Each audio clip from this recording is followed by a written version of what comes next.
Yo, Bakayalo Konoyalo, c'est incroyable les amis, le chapitre 1048 de One Piece, le résumé complet en français, vient tout juste de sortir. Et oui, déjà, incroyable. Donc les amis, on va se regarder ça, parce qu'on avait déjà vu le résumé du 1048, mais là, c'est le résumé complet en français du 1048. Donc les amis, c'est parti, on va se regarder ça ensemble, et puis on verra bien ce que ça va donner.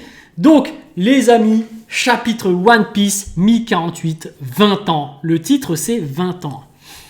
Donc, est-ce qu'on va retourner dans le passé ou est-ce qu'on reste dans le présent? Mais en tout cas, il y aura une histoire de temporalité. Peut-être, on verra ce que ça donne. Mais voilà, en couverture, c'est Ishiji et Reiju, les intrus dans le village Chocolate de Pudding. Donc ça, on avait déjà vu dans le résumé. J'avais vu en commentaire quelqu'un qui me disait non mais si jamais avec ceux qui restent de chez Big Mom dans sa base là, il reste Katakuri et il reste Cracker, il en reste d'autres hein, bien évidemment. Il me disait mais si eux ils seront attaqués, ben, ils peuvent défendre, ils sont assez forts, ils sont assez balèzes. C'est vrai que Katakuri est très fort, mais je vous rappelle que ça dépend de qui les attaque. Parce que si c'est toute l'armée de Barbe Noire, on a un Yonko avec l'équipage complet, sans Big Mom à la tête, sans d'autres éléments importants qui sont venus en guerre accompagner Big Mom, c'est chaud quand même. Hein. Mais bon, après je vois pas trop d'intérêt pour Big Mom d'attaquer...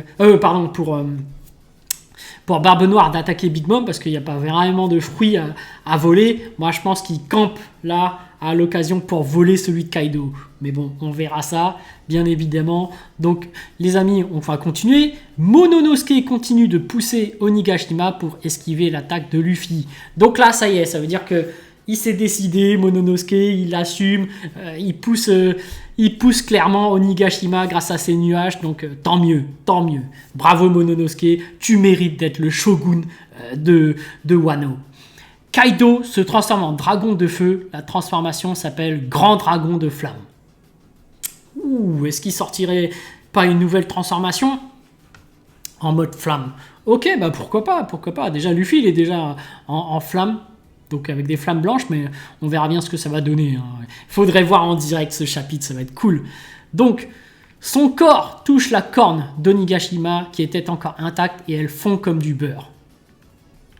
Ah ouais, ça veut dire que là, la température, elle est hyper élevée. C'est le feu du dragon. On va voir ce que ça va donner. Juste après que Kaido se transforme en dragon de feu géant et que son corps ne fasse fondre la corne d'Onigashima, Kaido ouvre sa bouche et Luffy approche son poing géant et il y a une énorme collision sans se toucher. C'est énorme. Sans se toucher, est-ce que c'est un impact de haki? Parce qu'on avait vu que lorsque, par exemple, Roger avait essayé de frapper sur Barbe Blanche et les deux ont utilisé le haki, Oden il a fait mais il se touche pas du tout et c'était purement des attaques de haki. Donc est-ce que là c'est par rapport au haki ou est-ce que c'est par rapport aux flammes? Parce que le feu géant quand on voit Kaido, est-ce qu'il est capable de... Je sais pas, on verra. Hein. En tout cas, le point géant de Luffy, aussi appelé le météore Big Bang selon Ryo Sensei, eh ben, il contient énormément de haki parce qu'il est tout noir. Donc là, contre ça, t'es quasiment obligé de balancer du haki aussi, hein, pour moi. Mais bon. On voit ensuite Kaido avec la bouche ouverte et le poing de Luffy qui touche presque ses dents. Aïe, aïe, aïe, aïe, aïe. Il s'y approche, hein. Il s'y approche. Mais ça veut dire que pile au dernier moment, ça va freiner. Luffy utilise une attaque du nom de Gomu Gomu no Bajrang Gun.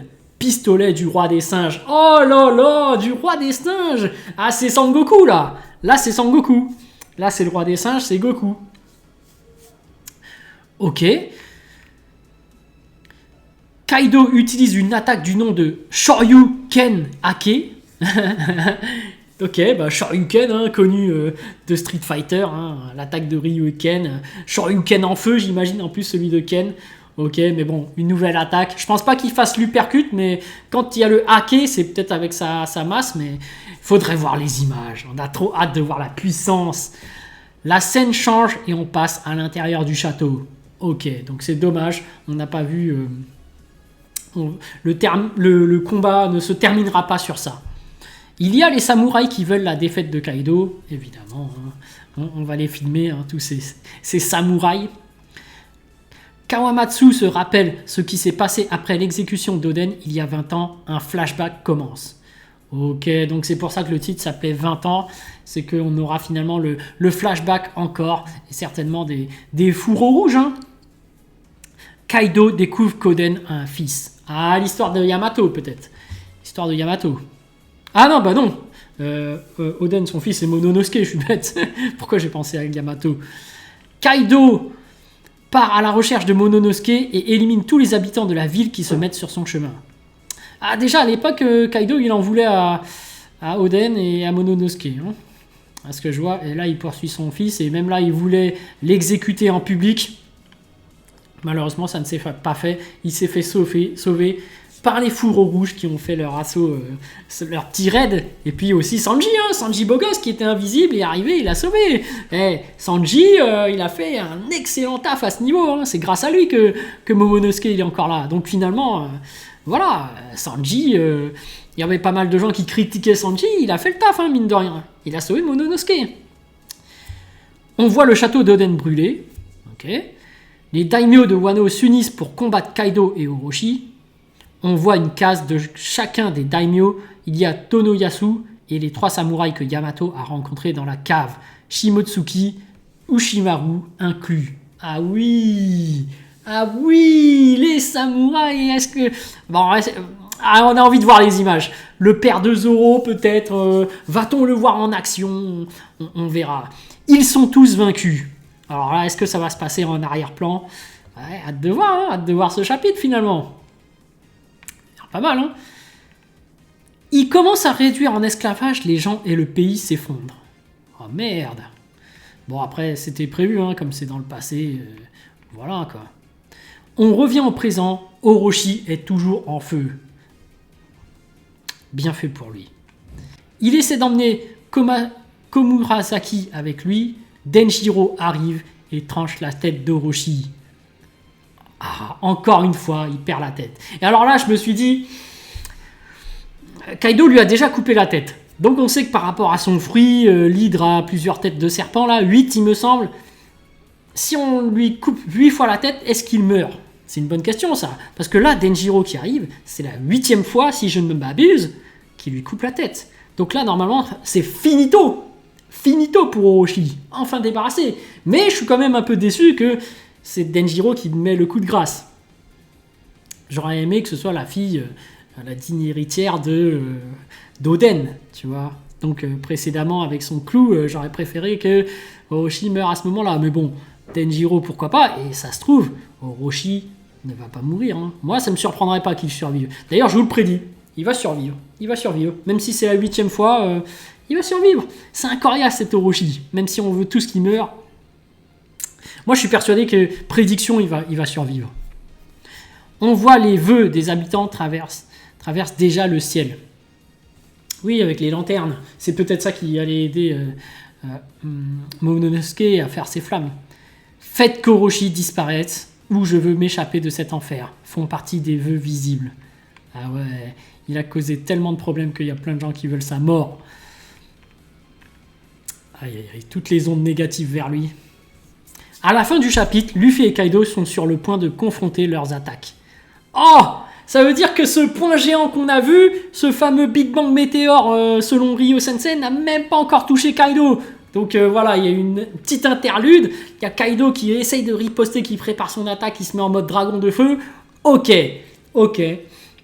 La dernière double page est en 3 parties. Une des parties est l'affrontement entre Kaido et Luffy. Kaido est encore en forme complète de dragon, il s'est juste entouré de feu, il a utilisé les nuages de feu, ce n'est pas l'éveil de son pouvoir. Ah, c'est même pas l'éveil de son pouvoir. D'ailleurs, on se demande c'est quoi l'éveil de son pouvoir, hein. Est-ce que il y a pas mal de gens qui disent oui, mais son fruit c'est la carpe, du coup l'éveil c'est le fait qu'il se soit transformé en dragon? Je n'ai pas la réponse, je ne sais pas. Est-ce qu'il a déjà fait son éveil ou pas son éveil? Moi j'attends de voir la suite. Il entre en collision avec Luffy, les deux utilisent le Haki des rois avancé. Comme le choc entre Roger et Barbe Blanche, ils ne se touchent pas. Il y a un énorme onde de choc autour d'Onigashima avec des éclairs. Ah là là, c'est plein de Haki les amis, ça fait plaisir, c'est la puissance. Oui, la puissance de deux Yonko qui sont en train de faire collision. Ils utilisent les mêmes techniques que précédemment, mais on le voit de plus loin. Le chapitre se termine avec les visages de Kaido et Luffy, plutôt semblables à ceux à la fin du chapitre 1047. Donc Oda, il nous fait quand même attendre. Ça veut dire que ce chapitre ne va pas se terminer sur ça. Bon, on attend de voir la suite, mais voilà.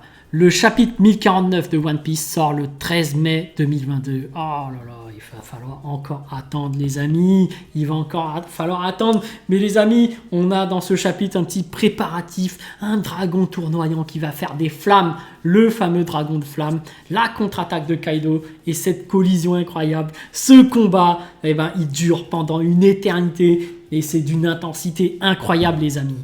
J'ai vraiment hâte de voir la suite. Et les amis, je vous laisse. Dites-moi en commentaire si vous avez envie de voir la suite. Et surtout, qui vous voulez voir gagner.